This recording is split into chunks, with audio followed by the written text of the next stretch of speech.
నరసరావుపేట మండల ప్రజా పరిషత్ కార్యాలయంలో మంగళవారం సర్వసభ్య సమావేశం జరిగింది.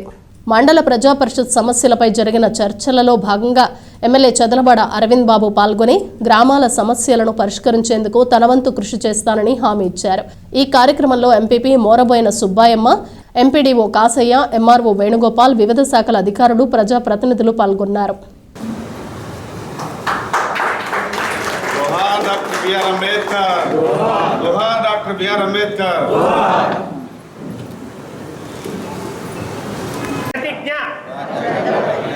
భారతదేశ పౌరుడనైన నేను పౌరులు, సమూహాలు, సంస్థలు మధ్య ప్రతి వివాదం శాంతియుత మార్గాల ద్వారా పరిష్కరించబడాలని నాగరిక కిషోర్ బాలికల్ని బాగా చైతన్యం చేసి వారికి విద్య, వారికి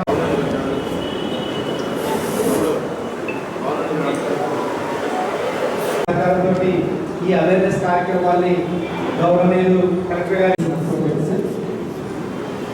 బయటికి వచ్చాము. బయటికి ఎంప్లాయ్మెంట్ జనరేషన్ కింద కొత్తగా డైరీ ఫామ్ కూడా పెట్టుకోవడానికి వచ్చాను సార్. రూరల్లో అయితే 10 లక్షలకి 3,30,25% సబ్సిడీతో 3,50,000. ఇవాళ మనం ప్రతిజ్ఞ చేశాము, రాజ్యాంగ ప్రతిజ్ఞ. ఈ ప్రతిజ్ఞలో ముఖ్య ఉద్దేశం ఏంటంటే కలిసిమెలిసి ఉండాలి. ఎందుకంటే మన చుట్టుపక్కల అమెరికా కానీ, లండన్ కానీ, జర్మనీ వాళ్ళందరూ కూడా ఏ విధంగా శాంతియుతంగా జీవిస్తున్నారు. ఇక్కడ ఎలక్షన్ జరిగితే రక్తపాతం ఉంటుంది, అమెరికాలో ఎలక్షన్ జరిగితే రక్తపాతం ఏమి ఉండదు, ప్రశాంతంగా జరుగుతున్నాయి. ఆ విధంగా మనం కూడా ఆ దిశలో ప్రయాణం చేయాలి, గ్రామాలను అభివృద్ధి చేసుకోవాలి. పార్టీ ఏదైనా కానీ రాజకీయాలకు అతీతంగా గ్రామాలను అభివృద్ధి చేసుకోవాలి. మరి గడిచిన 5 ఏళ్ళలో కూడా కొన్ని రోడ్లు ఆగిపోయినాయి, తర్వాత ఆర్డబ్ల్యూ స్కీమ్స్ కూడా ఆగిపోయి ఉన్నాయి.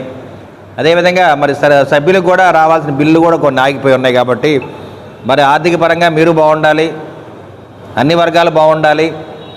దానికి తగిన రీతిలో మీరు ఆలోచన చేయండి. ఇరు పార్టీలు కూర్చోండి, నాయకులు దాన్ని ఏ విధంగా చేయండి. ఎందుకంటే ఎవరికి కూడా ఇబ్బంది లేకుండా చేయటం మంచి పద్ధతి. మరి ఆ పార్టీలో ఉన్నప్పుడు మన టీడీపీ వాళ్ళు నష్టపోయారు, ఇప్పుడు మీరు నష్టపోవడానికి వీల్లేదు. అందరం కూడా ఏక అభిప్రాయంతో కాస్త ముందుకెళ్తే ఆర్థిక పరంగా మీరు కూడా పుంజుకోవడానికి అవకాశం ఉంటుంది.